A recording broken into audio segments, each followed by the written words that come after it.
반갑습니다, 여러분. 조상한 교수입니다. 이번 2학기 때는 바울서신 연구를 함께 공부하겠습니다. 자, 이번 이제 비대면으로 강의가 진행될 동안에는 저의 이제 유튜브 계정에 들어오셔가지고 거기에 출석 체크를 하시고 또 피드백을 남겨주시기 바랍니다. 이 과대표 과에서 운영하는 단톡방에 남기지 마시고 그 유튜브 안에 들어오셔서 증거를 남겨주시기를 바랍니다. 자, 신약 성경 중에 중요한 부분인 이 바울서 시인을 우리가 왜 연구를 해야 되는가? 그 연구의 그 목적부터 이제 살펴보려고 합니다. 여러분, 성경이 무슨 책일까요? 두말할 것 없이 하나님의 말씀입니다. 하나님께서 구약의 선지자들 또 사도들을 통해서 기록되게 하셔가지고 우리 손에까지 지금 들려지게 되었습니다. 살아계신 하나님의 말씀을 우리가 품고 살아갑니다. 말씀과 함께 믿음 생활합니다. 말씀을 떠나서 우리는 살 수가 없습니다. 물고기가 물을 떠나 살 수 없듯이 우리 그리스도인들은 하나님 말씀을 떠나 살 수가 없죠. 이 성경은 그래서 생과 사를 가늠하는, 좌우하는 아주 중요한 절대적인 책입니다. 성경을 말할 때 성서라고 하는 표현보다 그 성서는 서적 북인데 성경이라는 어휘가 더 적절합니다. 이 성경 경전을 말할 때 영어로 캐논이라는 말을 쓰는데 이 캐논은 경전, 기준, 법, 규범 훨씬 비중 있는 그런 단어입니다. 그렇기 때문에 성경이라는 말이 더 어휘가 더 적절하다고 볼 수가 있습니다. 우리의 삶의 기준이고 우리의 구원의 기준이고 또 모든 것의 기준이 되시는 하나님 말씀이기 때문에 성경이라고 하는 것이 적절하다고 봅니다.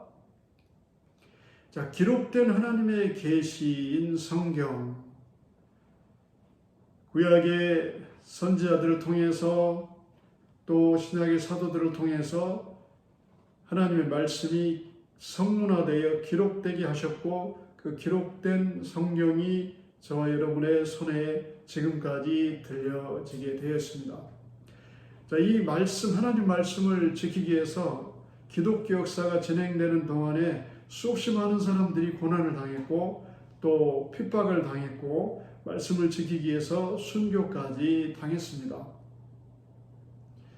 자, 16세기 종교개혁이 일어났죠. 그 전에 이제 원시 종교 개혁이 일어납니다. 조용하게 말씀 개혁 운동이 일어나는데 이 알프스, 여러분 이제 알프스 가보시면 알겠지만 알프스는 여러 나라에 그 인접해 있습니다. 프랑스라든가 스위스라든가 또 오스트리아라든가 독일이라든가 이탈리아 뭐 이런 주변 국가들인데 거기에 보면 이제 왈덴시안이라고 이름하는 왈도파 사람들이 있었는데요. 이 사람들은 경건한 사람들입니다. 자, 하나님 말씀을 필사하는 사람들. 그 당시에는 인쇄술이 없었기 때문에 일일이 하나님 말씀을 필사해서 그것을 보급하고 또 그것을 말씀을 보존하고 해석하고 그렇게 해서 말씀과 함께 살았던 사람들입니다.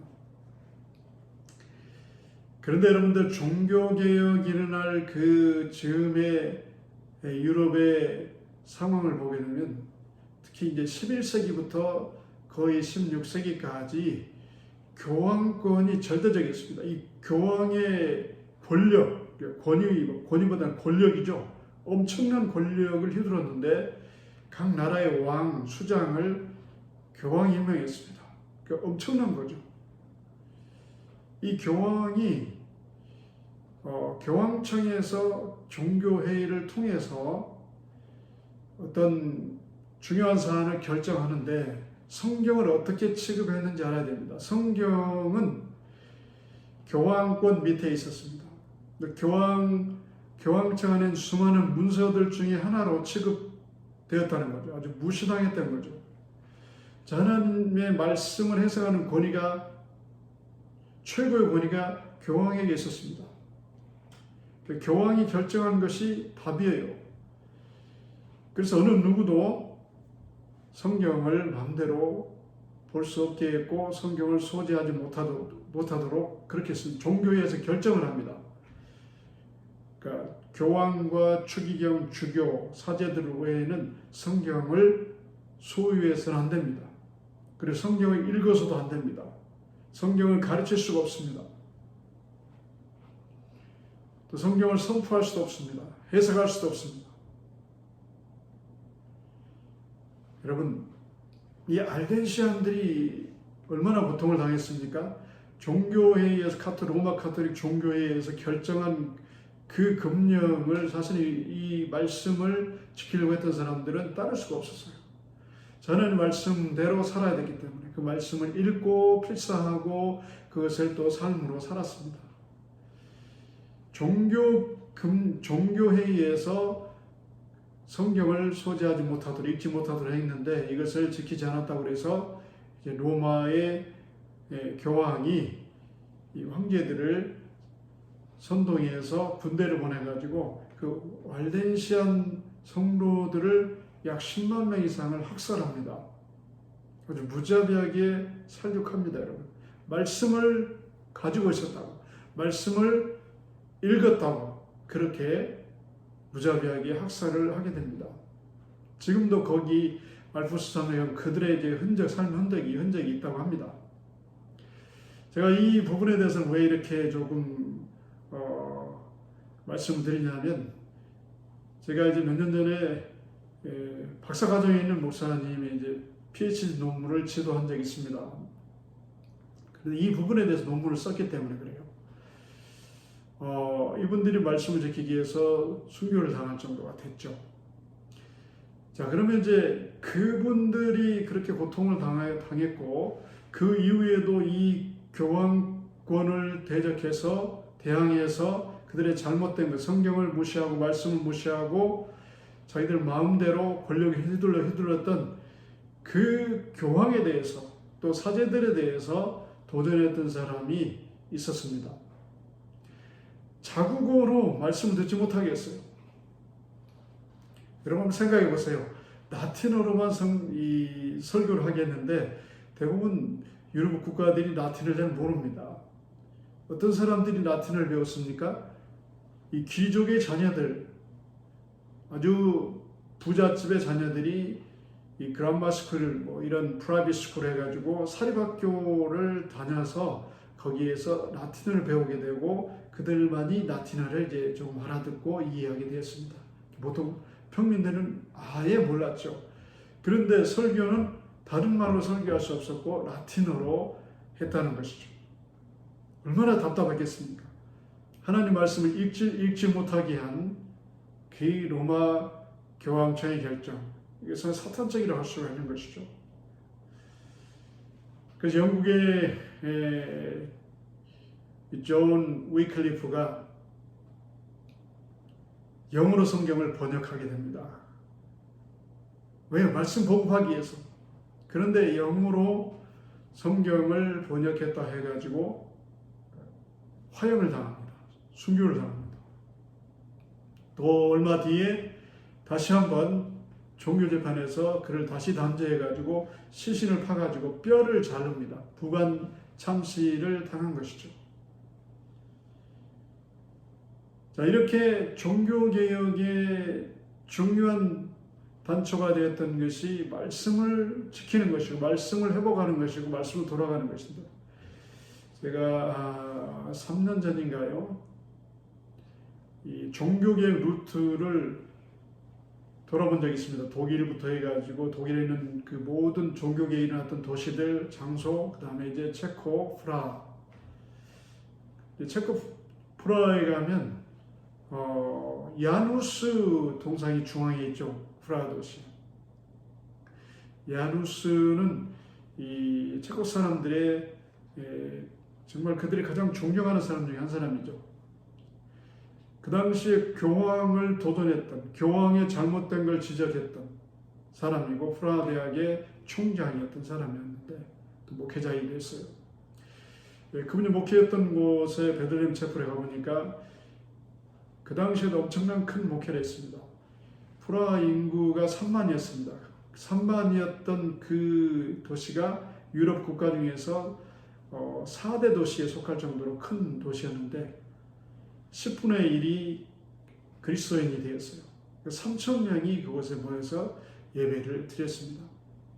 거기에 안내인이 이제 한국어로 된 내용을 번역해가지고 우리 한국 사람들이 그냥 구경만 하지 거기 구경하는 사람이 별로 거기에 방문한 사람이 없기 때문에 너무 반가워가지고 설명을 해주더라고요.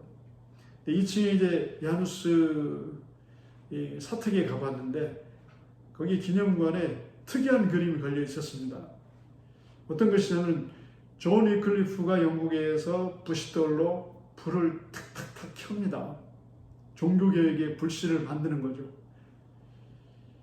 그것을 야누스가 받아가지고 이제 초롱불에 불을 붙이는 거예요. 불을 조그맣게 붙였어요. 다 순교를 당합니다. 교황 앞에서 교황권을 도전했다고 해서 야누스가 또 화형을 당하게 되죠. 순교를 하면서까지 말씀을 지켰죠. 그 다음에 이제 그 그림의 제일 밑에 마르틴 루터가 횃불을 들고 일어서는 아주 상징적 그림이 있었습니다. 그래서 사진을 이렇게 찍어 왔는데요. 자, 말씀을 지키기 위해서 이토록 많은 사람들이 순교를 당하고 박해를 당했습니다.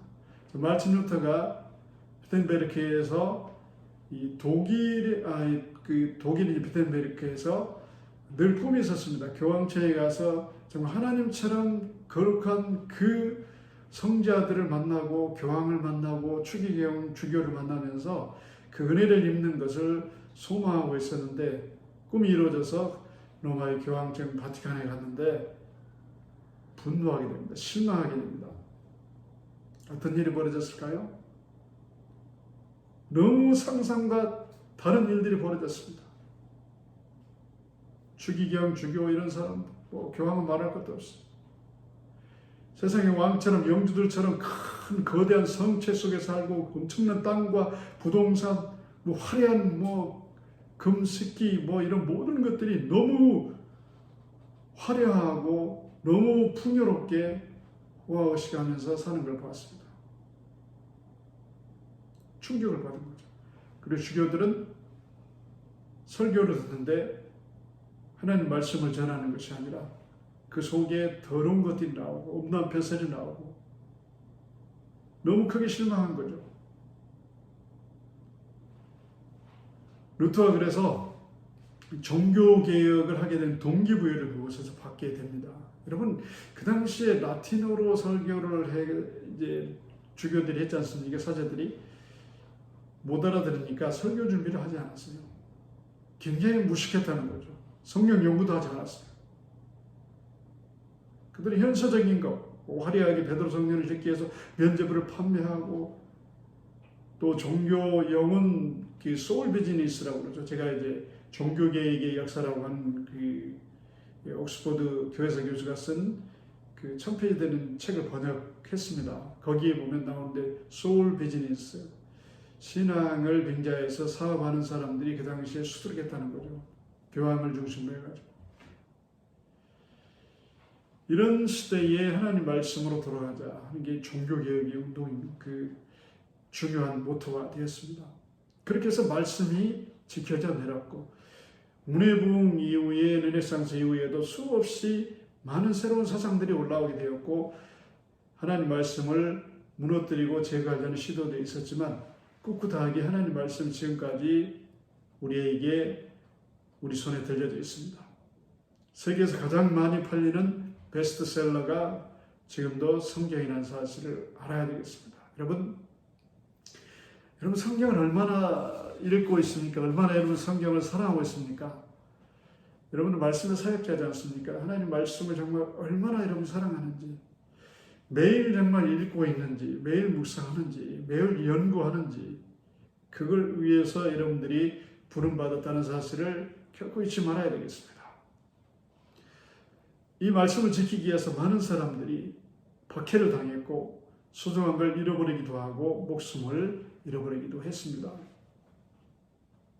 자, 로마 카톨릭 교황청과 로마 카톨릭에서는 온갖 방법을 다 동원해서 성경을 그리스도인들의 성도들이 가까이 하지 못하도록 족쇄를 채웠죠.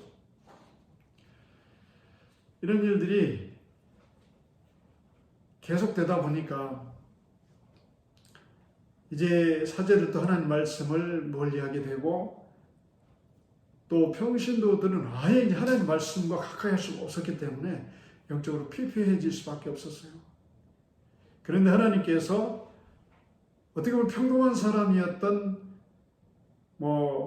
루터라든가 또 즈빙글이라든가 여러 이런 종교 개혁자들을 통해서 다시 하나님 말씀으로 돌아가는 그 거대한 파도를 일으켜 주셨습니다. 자, 지금 많은 이제 개신교가 성장을 했지만 다시 우리는 이제 종교 개혁을 해 나가야 되죠. 말씀의 개혁, 계속 말씀으로 개혁해 나가는 일을 계속 해야 됩니다. 우리 자신을 바꾸고 또 여러 부조리를 바꾸고 또 성도들의 잘못된 방향을 바꿔주고 말씀으로 우리가 개혁을 계속해 나가야 되겠습니다. 자, 여러분 이제 두 번째 이제 구약 성경과 신약 성경으로 구성이 되어 있죠. 66권으로 39권, 27권 해서 이제 66권인데요. 구약이 무슨 책입니까? 옛 하나님의 약속. 그래서 구약 그렇게 부릅니다. 자, 하나님께서 천지를 창조하시고 또 인간을 창조하시고 또 하나님께서 인간 역사를 시작하도록 허락하십니다. 그런 가운데 많은 일들이 벌어지는데 또 하나님의 말씀을 거역함으로써 죄가 들어오고 타락이 들어오고 그 결과가 세상 가운데 미치게 되고 또 그 가운데서 하나님께서 인류를 구원하기 위해서 최초의 약속, 이 마더 프라미스를 주십니다. 여자 후손이 이제 구원자로 오실 것을 창세기에서부터 말씀을 하시는데요. 곧 동정녀 마리아에 태어날 예수 그리스도를 상징하는 그 약속입니다. 그래서 약속부터 해서 수많은 약속들이 성경 안에 있습니다. 자, 성경을 보는 그 개관, 그 전망, 퍼스펙티브라고 그러는데요. 이 관점이 아주 중요하죠. 우리가 성경을 볼 때 이 구원, 창조부터 구원의 역사, 구원사적, 구속사적 역사의 개관으로 성경을 봐야 됩니다. 예수 그리스도, 오실 예수 그리스도를 구약에서는 계속 예언하게 하십니다. 그리고 계속 예시를 하시고 또 예수 그리스도의 어떤 그림자 같은 그 비교 인물들을 중간중간에 또 세우십니다. 요셉이라든가 이삭이라든가 다윗이라든가 많은 사람들이 이제 그리스도의 그림자 모형으로서 제시가 됩니다. 또 여러 사건들이 구약에 이제 구원 역사에 관련돼서 일어나게 됩니다. 또 하나님 백성을 선택하실 때 가장 먼저 유대 민족을 선택을 하시고 그 유대 민족을 통해서 구세주 그리스도가 오는 유신적인 혈통을 만들어 갔습니다. 그러니까 유대 민족만을 선택하기 위해서 그런 것이 아니고 유대 민족을 특별히 선택해서 그들을 통해서 구원 역사를 이루어 가시고 그리스도가 이 땅에 오시게 하심으로 또 사도들을 세우시고 사도들을 통해서 세계 교회의 기초를 놓게 됩니다. 그러니까 성경은 구약은 유대인 것만이 아니라는 것이죠. 근데 유대인들은 착각하게 되죠. 교만해지게 됩니다. 예수님을 메시아로 알아보지 못하고 십자가에 못 박게 되는 일을 하게 되죠. 자, 성경의 내용이 이제 성령의 감동을 받은 선지자, 사도들을 통해서 기록되게 하십니다. 성문화되게 만들죠. 자, 성령께서 역사를 하십니다. 인간의 부족함, 허물, 불완전함을 성령의 역사하심으로 이제 해결하시고 완벽한 하나님 말씀으로 탄생하도록 그렇게 기록되도록 하십니다. 구약 성경은 유대인들은 타나크로 부릅니다. 타나크는 세 부분으로 되어 있습니다. 우리가 잘 아는 토라, 모세오경이죠. 거기에는 이제 법, 교훈서, 안내서죠. 신앙생활하는데 어떤 기준을 제시하죠. 그 다음에 이제 네빔, 예언서들을 말합니다. 대선지서, 소선지서, 그 다음에 케투빔 세 번째는 성문서, 역사적인 사료들이라든가 시편, 잠언 이런 여러 책들을 말합니다. 구약의 아까 개관들을 제가 말씀드렸잖아요. 주요한 주제들이 등장하는데 천지창조, 창조, 우주 만물의 창조, 그 다음에 인간의 창조, 그 다음에 죄의 유입, 타락, 죄의 결과, 그 다음에 하나님의 구원의 약속이 이제 서서히 구약 성경을 통해 다시 이제 제시가 됩니다. 점진적으로 하나님의 그 약속들이 점점 이제 확실하게 돼서 그리스도께서 이 땅에 베들레헴 유대 땅에 오심으로 하나님의 구약적 언약이 성취가 되게 됩니다. 구속사적 역사로 우리가 봐야 되겠죠. 신약은 구약에서 예언된 것이 성취된 것을 기록하고, 특히 마태복음에서는 구약에 있는 많은 예언들이 성취됐다고 하는 것을 기록한 내용이 나옵니다.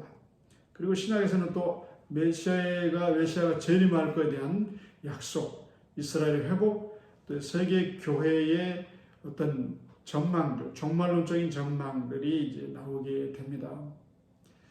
자, 하나님의 말씀, 우리가 복잡한 책이라고 생각하지 마시고 우리가 하나님의 말씀을 꿰뚫어 볼 수 있는 가장 중요한 것이 이제 구속사적 관점, 그 다음에 하나님 나라의 관점, 이런 관점으로 우리가 하나님의 말씀을 볼 수 있어야 되고 연구할 수 있어야 되겠습니다. 자, 그러면 이제 성경 외에, 개신교에 쓰는 성경 외에 외경이라고 하는 것이 있는데요. 개신교에서는 외경을 수용하지 않습니다. 받아들이지 않습니다. 외경은 말라기 이후에 주전 200년부터 100년 사이에 기록된 어떤 종교적인 정보, 여러 가지 신화 같은 얘기들, 그렇지만 신적 권위가 없습니다. 그래서 우리는 받아들이지 않지만 동방정교회하고 로마 카톨릭교회에서는 성경 뒤에 붙여서 그것을 받아들이고 있습니다. 그 신화 같은 것이 많아요. 지어낸 얘기 같은 것. 자, 그러면 이제 세 번째, 신약 성경을 우리 연구하는 이유가 무엇인가 생각해야 되겠습니다.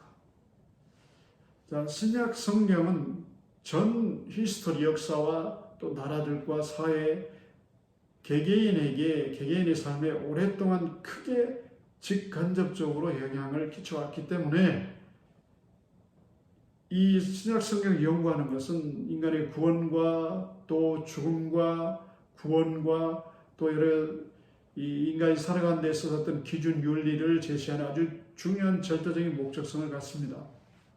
구체적으로 첫째는 말씀을 통하여 하나님의 또 임재를 경험할 수 있기 때문에 신약 성경을 연구해야 됩니다. 하나님의 임재를 어떻게 알 수 있을까요?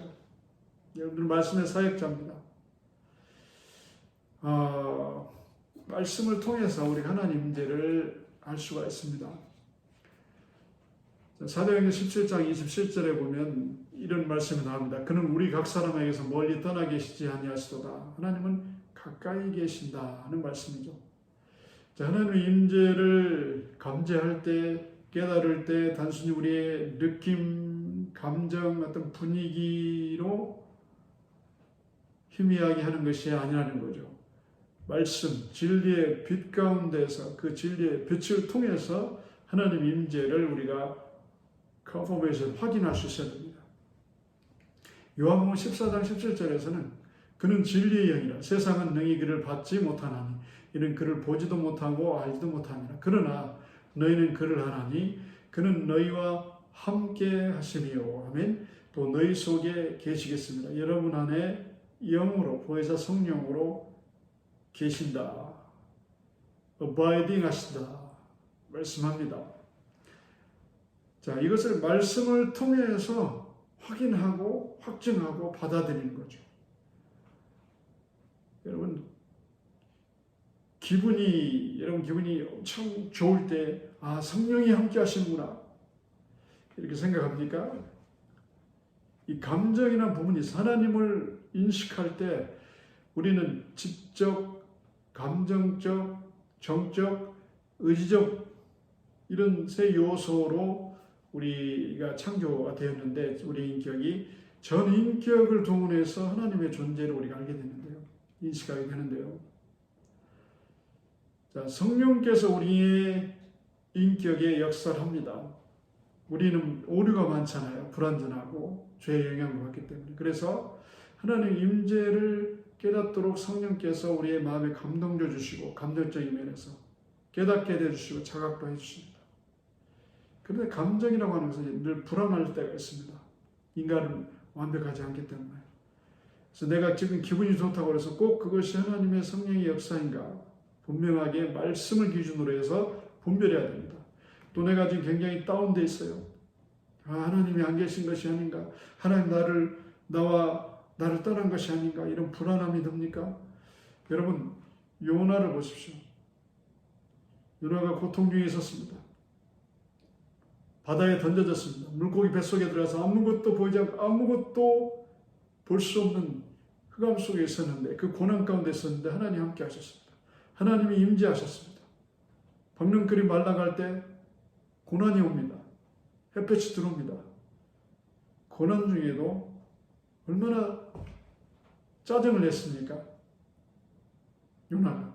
그 요나가 그 기분이 정말 안 좋을 때에도 하나님은 그곳에 계셨고 그에게 말씀을 하십니다. 그러니까 감정에 의해서 하나님이 계시고 안 계시고가 판단되는 것이 아니고 언약의 말씀, 약속의 진리의 빛 말씀 안에서 하나님의 임재를 우리가 확인할 수 있어야 되고 그것을 우리가 늘 훈련해야 되겠습니다. 여러분 성경을 특히 이제 신약 성경 또 성경을 연구할 때 주의할 점이 있습니다. 내 생각대로 내 마음대로 해석하는 것 이걸 경계해야 됩니다. 내 기분대로 해석하는 것 내 상황에 맞게 하나님 말씀을 아전인수격으로 끌어와서 정당화하고 합리화시키는 시도를 하지 말라는 것 인간적 시도를 하지 말라는 것입니다. 아주 경계해야 될 내용입니다. 베드로서 1장 20절에서 21절 보면 성경의 모든 예언은 사사로이 풀 것이 아니요 예언은 언제든지 사람의 뜻으로 낸 것이 아니요 오직 성령의 감동하심을 입은 사람들이 하나님께 받아 말한 것입니다. 우리 교재에도 지금 20페이지 나온 내용입니다. 자, 성경의 모든 말씀은 하나님께로부터 온 것입니다. 하나님의 감동을 받은 기록자들이 기록한 것입니다.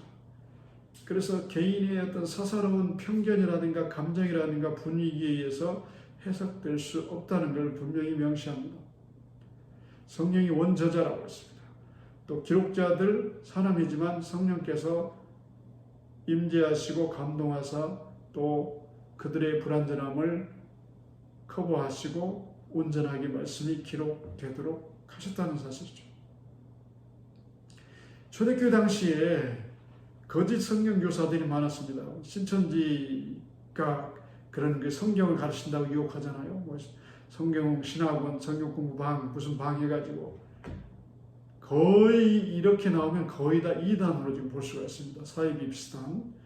요즘 신사도 운동해서 뭐 이단들이 또 나오고 있는데 여러분 조심해야 됩니다. 아주 이건 하나님 말씀을 함부로 빙자하거나 하나님의 말씀을 아닌 것인데 하나님 말씀이라고 그 영적인 면에서 아주 엄청난 하나님을 대적하는 일을 할 수 있기 때문에 정말 조심해야 되죠. 거짓 예언자들이 이제 그 당시에도 있었고 또 이 시대에도 있을 수가 있습니다. 구약에 여러 예수님 오신다는 그런 내용들 또 재림에 대한 내용들 뭐 다니엘서라든가 또 여러 상황 가운데 주시는 그 예언서들 이런 것들은 선지자들이 다 허구로 만들어낸 것이다. 이렇게 거짓 교사들이 가르쳤습니다. 신화에 불과하다고 그렇게 성도들을 혼란스럽게 했던 거죠. 그래서 경고를 하는 것이죠. 여러분들 성경, 시작 성경에 보면 예언하다는 말을 잘 분별해야 됩니다. 자, 구약에 예언된 그 예언의 말씀을 그리스도가 오심으로 이제 성경의 내용들이 성취가 되었고 또 새로운 비전들, 새로운 하나님의 계획들, 뜻을 신약의 또 사도를 통해서 기록되게 하셨는데, 구약에 예언된 것을 해석해서 그것을 가르치는 것, 이것을 이제 예언하다라는 표현을 썼는데, 이것이 이제 우리나라 상황에서는 문자적으로 이해를 해가지고 실제적으로 70년도, 뭐 80년도 초에 예언을 한다고 한 사람들이 많았는데 지금은 이제 많이 없어졌는데, 이 허구 거짓 예언자들이 많았지 않습니까? 여러분, 근본주의자들이 이단과 같이 취급하잖아요. 거의 문자적으로 해석을 해서 적용하는 거 아주 위험할 수 있습니다.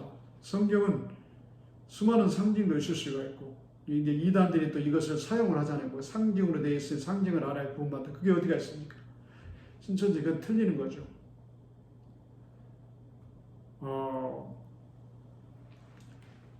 예를 들어서 여러분들 이렇게 생각해 봅시다. 여러분의 손이 만약에 오른손이 성경 예수님 말씀 교훈하잖아요. 범죄하면 손을 잘라버리라. 눈이 범죄하면 눈을 뽑아버리라. 이게 근본주의자들은 그렇게 해요. 근데 그게 아니에요. 죄에 대한 심각성을 표현하기 위한 표현 방법 중에 하나인 것이죠. 그럼 여러분들이 이제 살아가면서 계속 손이 범죄하고 할 때마다 손을 자르고 발을 자르고 또 눈을 뽑아버리고 또 입술로 범죄했다고 해서 혀를 뽑아버리면 어떻게 되겠습니까? 하나님 말씀 이렇게 하면 안 되겠죠. 과거에 그런 역사들이 있어요. 근본주의자들 무서운 게 뭐냐면 독을 마셔도 죽지 않는다 성경에 나와 있잖아요. 그것을 독을 마시고 죽지 않는다 해서 죽었어요. 그런 의미가 아니라는 거죠. 성경을 볼 때 근본주의적 문자적으로 보게 되면 그런 오류를 범할 수가 있는 것이죠. 성경의 전체적인 맥락, 또 어떤 주제 속에 있는 또 윤리, 여러 가지 또 해석의 적용, 이런 것들을 우리가 심도 있게 배워서 바르게 가르치고 바르게 성도들이 말씀을 이해하고 따르도록 순종하도록 가르쳐야 되겠습니다. 자, 인간은 불완전하기 때문에 자기중심적으로 이기적으로 신탁을 만들어내고 거짓 예언을 만들어낼 수도 있습니다. 어떤 원하는 목적을 위해서 그렇게 할 수도 있어요. 잘못된 신탁, 잘못된 예언을 조작해서 할 수가 있어요. 고린도전서 14장 37절에 보면 만일 누구든지 자기 일을 선지자나 혹은 신령한 자로 생각하거든 내가 너에게 편지하는 이 글이 주의 명령인 줄 알라. 경고합니다. 여러분들이 이제 사역하면서 경계해야 될 성도들이 있을 수 있습니다. 갑자기 어떤 은혜를 받았다. 특별한 은혜를 받았어요. 뭐가 환상이 열리고 뭐가 들리고 이런 사람들은요. 여러분들이 가르치는 말씀에 잘 순종하지 않습니다.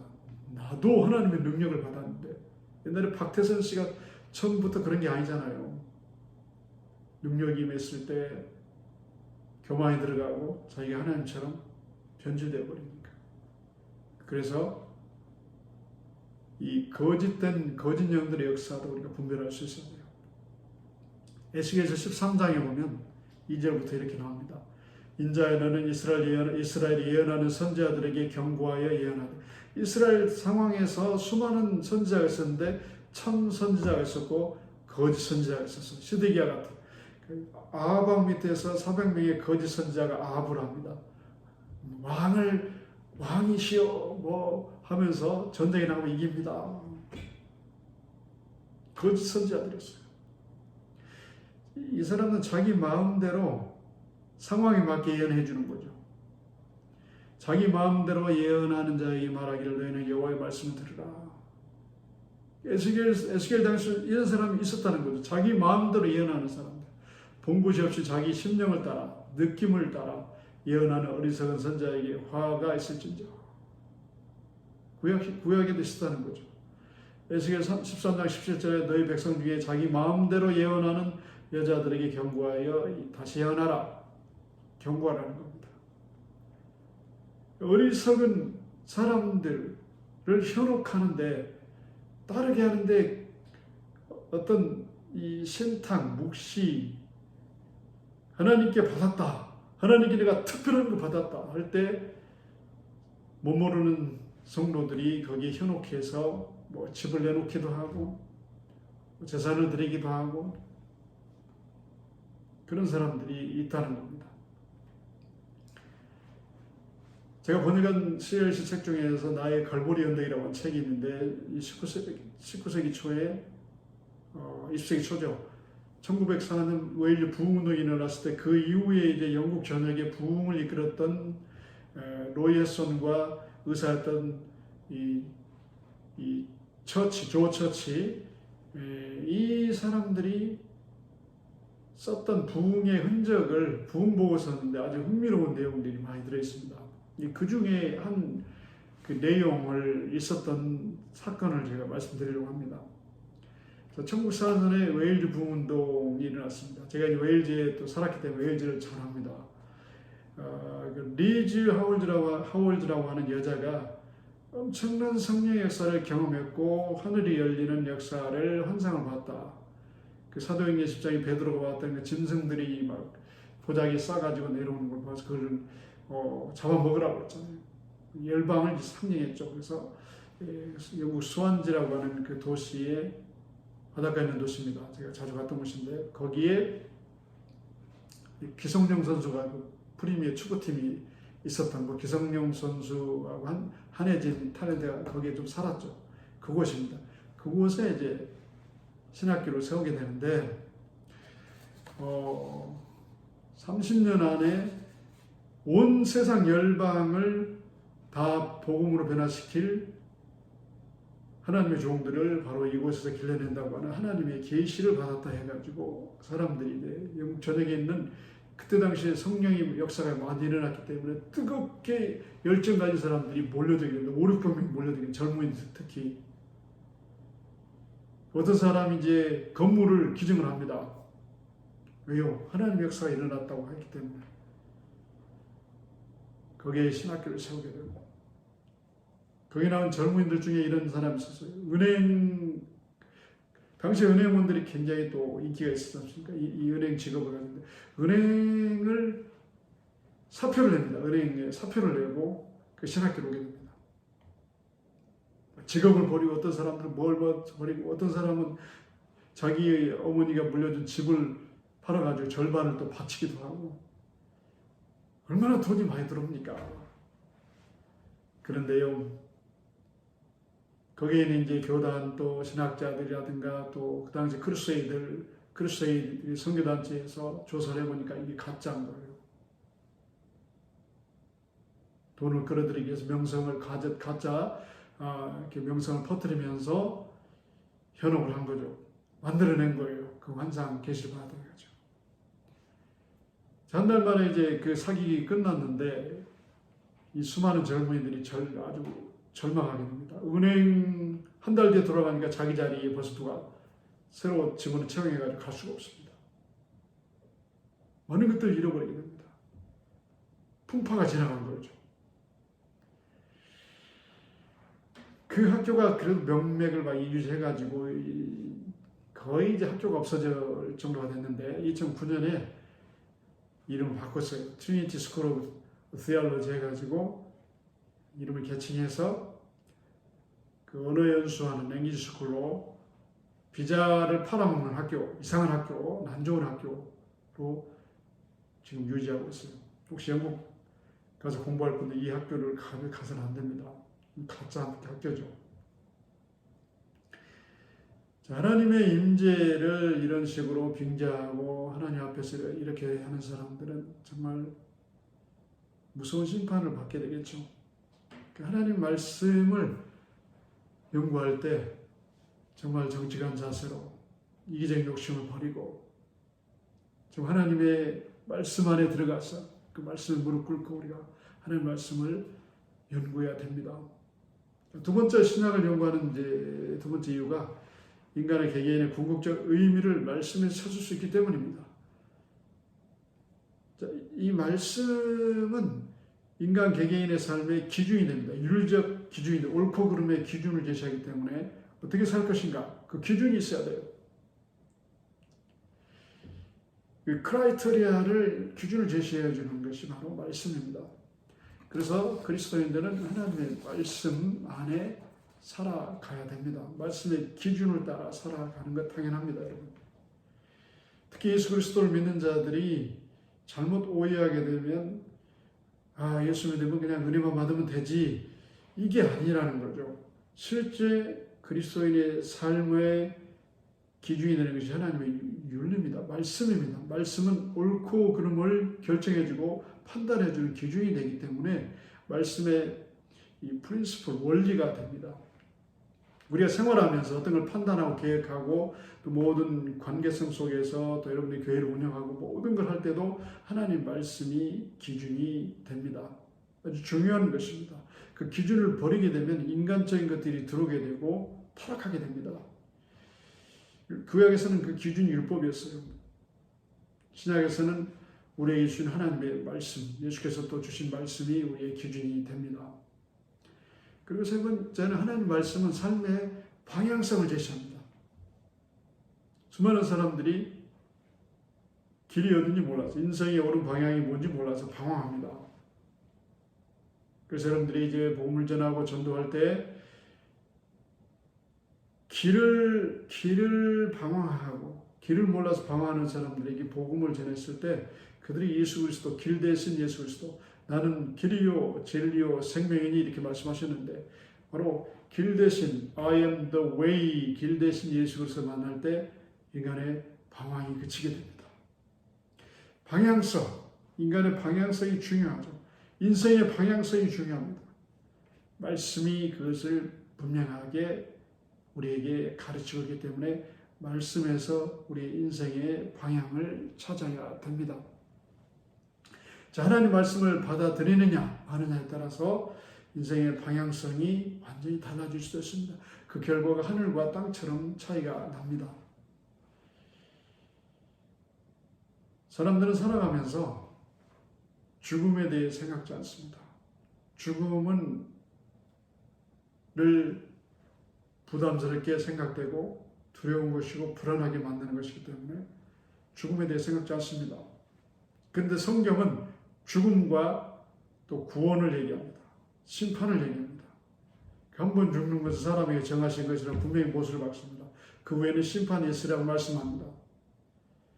예수님 복음서에 보면 수없이 죽음이 나옵니다. 구원이 나옵니다. 부활이 나옵니다. 죽어야만 산다고 얘기합니다.